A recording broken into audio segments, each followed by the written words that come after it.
If Brexit hadn't happened, we would not have had a trade deal, and so we would not have had those specific rules in place. But I think it's really important to make sure that we talk about these things in the round. There are other things which we are able to do because we left the European Union, such as the CPTPP trade deal.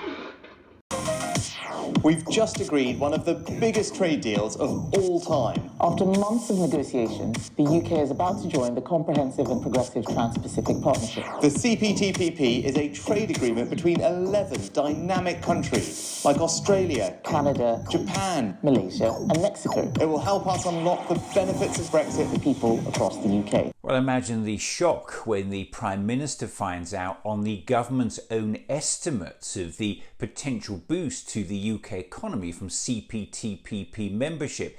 Britain's GDP will see an increase of just £1.8 billion over the next decade. Just £1.8 billion over a decade.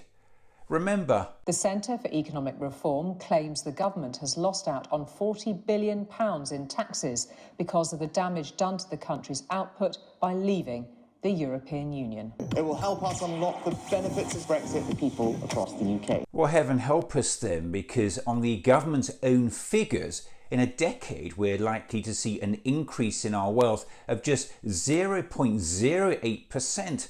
On the other side of the balance sheet, the loss of GDP due to Brexit and exiting the EU single market is put conservatively by the Independent Office of Budget Responsibility at a staggering 4% of GDP by 2030. That's at least 50 times greater. The CPTPP is a trade agreement between 11 dynamic countries like Australia, Canada, Japan, Malaysia and Mexico. Well, again, imagine the shock when he finds out the UK already has free trade deals in place with 9 of the 11 countries included in this partnership, including Australia, Canada, Japan and New Zealand.